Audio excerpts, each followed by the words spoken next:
Olá pessoal, como é que vocês estão? Nós estamos aqui hoje para mais um bate-papo aí do nosso bate-papo semanal aqui do Falando, Fazendo Quadrinhos, né? Eu sempre me enrosco com o nome desses vídeos aqui do meu canal, mas enfim, né? Vocês já estão habituados. Bom, pessoal, hoje eu vou dar continuidade a um assunto que eu trouxe na semana passada, sobre quadrinhos eróticos, mais especificamente falando sobre a Tianinha.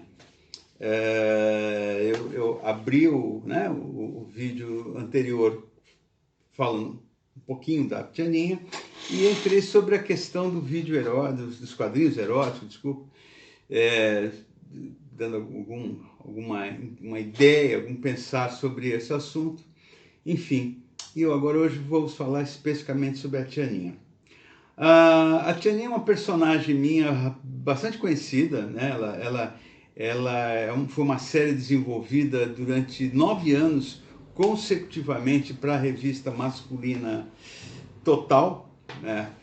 Vulgarmente conhecida a revista de mulher pelada. A Total, ela, para quem não se lembra, né, ou para quem não assistiu, no vídeo anterior eu dei uma explicada. A Total foi publicada pela editora Rikdan, que era a Total era que era a editora responsável pela publicação da revista Sex, que ela, acho que foi o segundo título masculino mais vendido nos anos 2000, anos 90, anos 2000, perdendo para Playboy, né?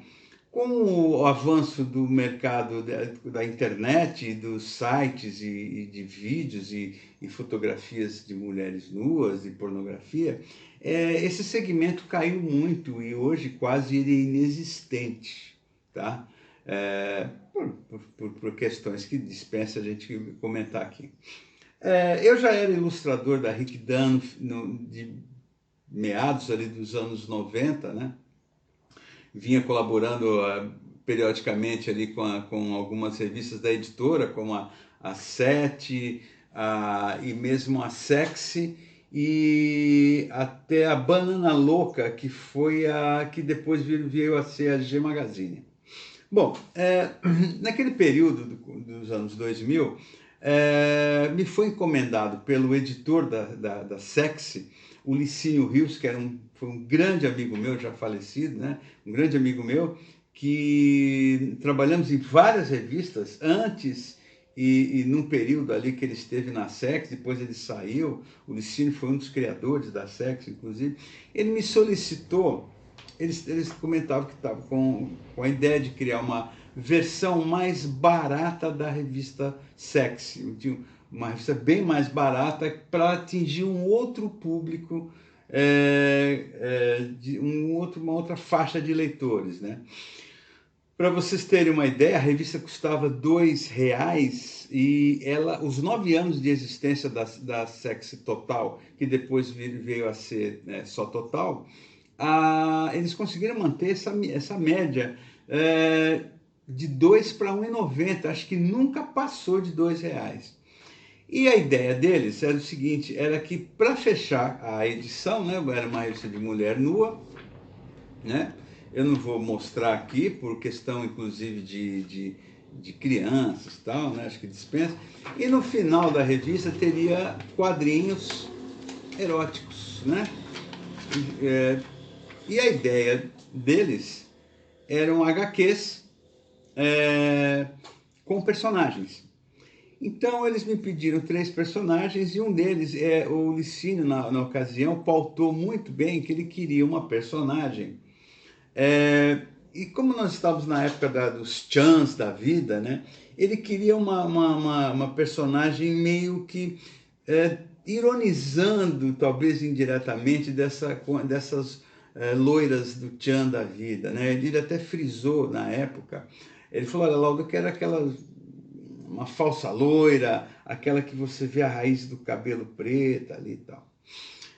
Eu fui para o estúdio, voltei, fiquei, na época nós não tínhamos WhatsApp, não tinha e-mail, era uma coisa que estava engatinhando ainda, então o contato era via telefone mesmo, telefone fixo, né, ou presencialmente.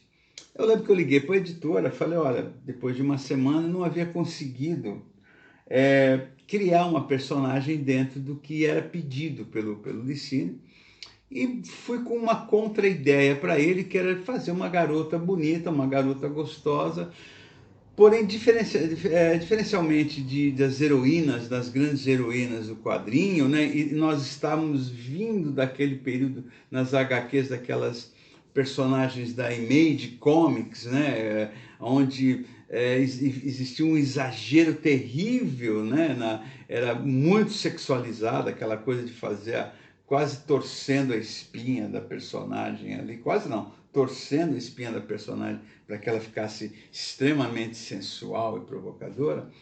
Eu propus ao Licínio, dentro, obviamente, da minha capacidade como desenhista também, de criar uma personagem, uma loira bonita, charmosa, gostosona, mas que ela tivesse um aspecto bem acessível, a referência dela fosse bem próxima a uma figura real, de maneira que o leitor, que não era um conhecedor de quadrinhos, acreditava uma grande maioria, identificasse na Tianinha uma vizinha, uma amiga, sabe? Aquilo fosse acessível. Bom, a personagem começou a ser publicada e rapidamente ela virou um sucesso dentro da revista, e ao ponto dos leitores quererem histórias dela, escreverem para a redação, pedir. Isso foi uma surpresa para o editor na época, né? Para o dono da revista, que não gostava de história em quadrinhos. Ele teve que engolir, né, como se diz, engolir a Tianinha. E com essas, né, para o resumo da ópera, né, para não ficarmos presos muito nisso, a Tianinha, ela durou 9 anos, 9 anos. Houve, a partir do ano que foi, de 2000 até 2009, ela era publicada na revista Total, fechando a edição, numa série chamada Sacanagens da Tianinha. Vale dizer que essa série foi produzida, não foi só desenhada por mim, ela teve a participação de muitos desenhistas do quadrinho que eu convidei, desde mestres como Eugênio Colonese, Mozart Couto, Emir Ribeiro, Seabra, Daniel Brandão, me desculpem se eu não lembrar de mais alguns nomes, mas muitos desenhistas participaram, e tivemos alguns roteiristas colaborando, como o próprio Daniel Brandão, que veio escrever muitos roteiros da Tianinha também, Mr. Zinnerman, uma figura aí do meio alternativo, e outros colaboradores, além do Marcos Pereira, que na época assinava Dark Marcos, que foi responsável ali por muitas histórias ali, pelo menos no primeiro período ali de anos da Tianinha, talvez de 2000 até 2004, e muitos personagens da série foram criados por ele. Quem trabalhou junto comigo também foi o Omar Vinoli, que arte finalizava e coloria as histórias junto comigo. E no final, foi comigo a série toda, né? Tínhamos uma parceria na época. E houve alguns detalhes curiosos, que, por exemplo, essa edição de 2005, que compilava histórias que haviam sido publicadas até então, vendeu muito bem. A revista vendia uma média de 70 a 80 mil exemplares. Essa edição chegou a vender quase isso.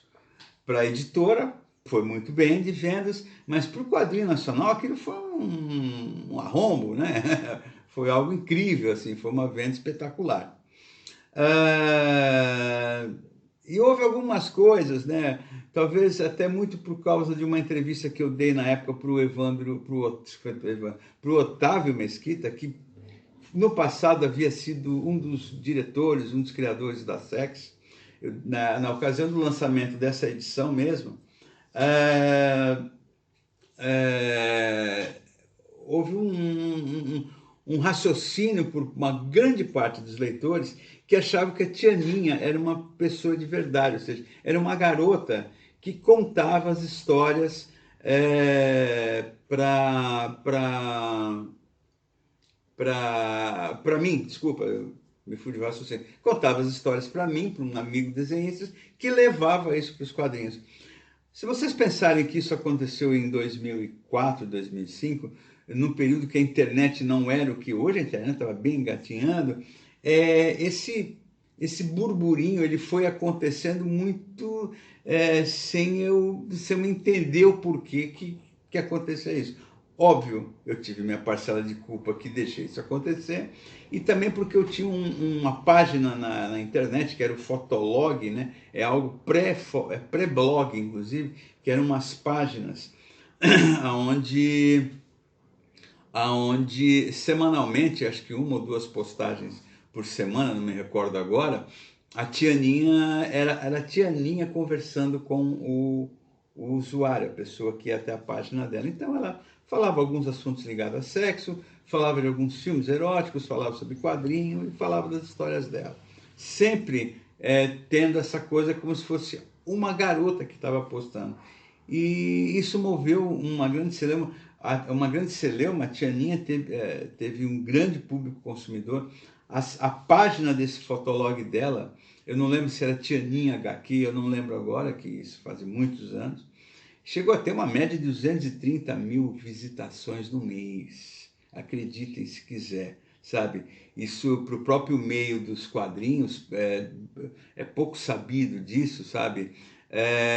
Muito se criticou, porque se criticou assim, porque era um quadrinho de sacanagem, a turma queria ver sacanagem. Porém, é importante dizer que apesar de eu respeitar muito a forma feminina, né, trabalhar muito com essa... É um desenho, né? Então, eu acho que, na verdade, existia aquela coisa do tesão da molecada de ler quadrinho erótico, embora a Tianinha nunca tenha sido pornográfica, eram histórias eróticas, não existia o explícito em suas HQs. Mas, enfim, é muito difícil entender o que fez a personagem cair no gosto popular, mas talvez por essa identificação inicial que foi pensada, né? E, enfim, a vida da personagem foi... curiosamente, ela foi gerando fãs, né, como eu estava contando para vocês, até que quando chegou em 2009, a revista foi cancelada. Vale dizer para vocês que nesse período eu já estava com as rédeas da personagem nas minhas mãos. O que é isso, né? Vamos voltar um pouco lá. Em 2000, quando me foi solicitada a criação da Tianinha, só para vocês entenderem, os editores tinham uma visão um pouco antiquada, vamos dizer assim, do que é um quadrinho erótico. Eles estavam muito presos naquela coisa do Carlos Zéfiro, né? Ou na situação básica. A garota que seduzia o cara, ambos trepavam e acabavam. Em várias conversas que não com os editores, eu tentava expor que esse tipo de quadrinho ele sanava, na época ali do Carlos Zéfiro, algo que o cinema pornô veio suplantar, que é ver o sexo, né? E que o erótico, o quadrinho erótico, hoje em dia, ele solicitava mais, ou seja, ele solicitava prender o leitor pelas histórias, né?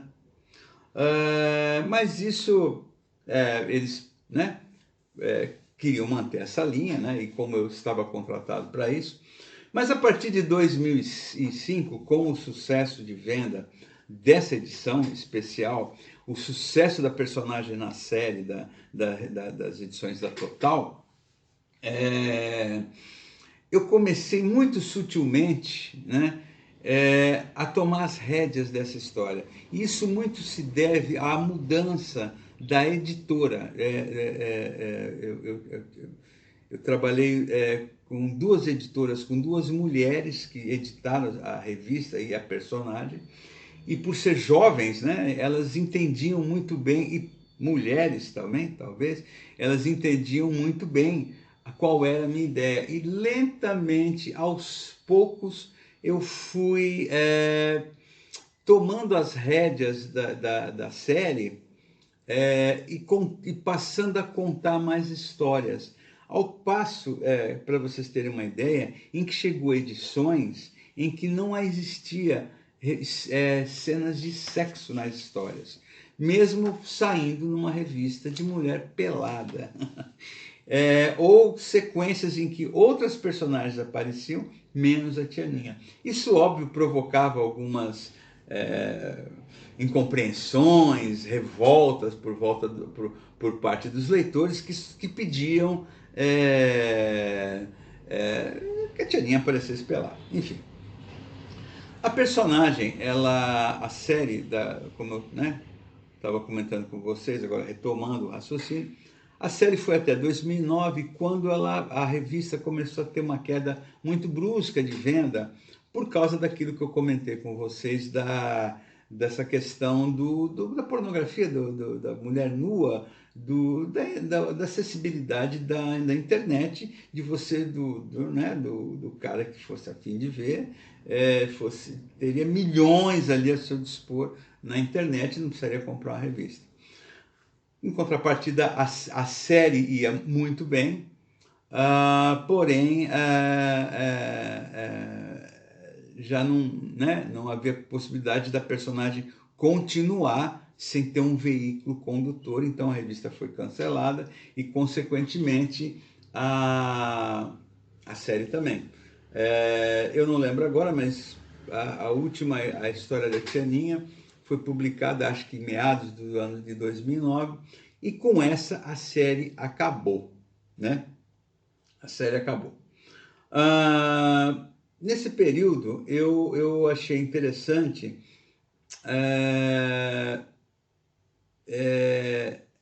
parar com a personagem, né? Eu havia trabalhado muitos anos, eu e o Omar Vinola havíamos trabalhado mês a mês, foi um grande aprendizado, né? Nós trabalhávamos dentro de um processo editorial, né? Seguimos um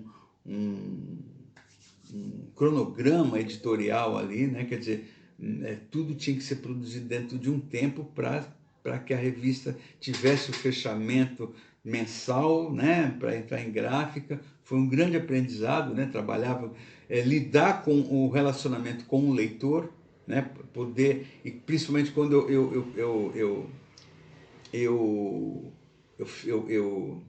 Pô, pessoal, desculpa, some o raciocínio.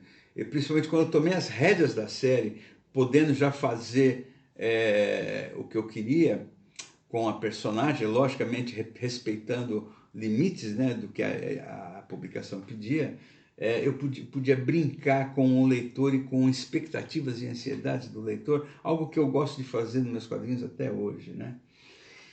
Mas, infelizmente, a série foi cancelada, né? E com essas e outras, eu resolvi parar com a personagem, porque até então, pessoal, eu estou dando esse depoimento para vocês, mas ele serve para o pessoal que está aprendendo quadrinho, que está querendo produzir, enfim, entender alguns processos de criação de histórias. Eu sempre bato nessa tecla, né? Com o fim da personagem, eu de certa forma levava a série da Tianinha como algo paralelo. Eu não colocava ela junto com outro tipo de produção que eu já vinha fazendo naquela época, que era o Yeshua, né? Em 2009 também eu publiquei o primeiro volume, futuramente vamos falar dessa HQ também, e eu tinha um outro entendimento dela, é como eu não quisesse misturar. Como se o trabalho do Lauda era aquilo, Yeshua e algumas outras HQs, Depois da Meia-Noite, que eu já comentei aqui com vocês, e a Tianinha estava dentro de um outro patamar. 2009, enfim, a série acabou, e aí, quando foi em 2016, né, todos esses anos depois, a personagem voltou para me procurar, vamos dizer assim. E aí, pessoal, eu não acredito nessa história que o personagem, uma coisa antiga, que o personagem toma conta, né? Ele manda na vontade, ele tem sua vontade própria, mas eu acredito que existem algumas pré-determinações que o personagem solicita para o autor. É como se ele dissesse para você, eu sou isso. O que aconteceu? Em 2016, eu voltei a falar com a Tianinha. Mas isso, pessoal, para esse vídeo não ficar tão grande, eu vou para um terceiro vídeo, né? Ou um segundo falando sobre a Tianinha. Então, na semana que vem, eu volto a comentar com vocês para fechar essa história da personagem, contando da minha retomada com a Tianinha e uma nova versão, mudando totalmente aquele conceito, aquela personagem inicial. Grande beijo.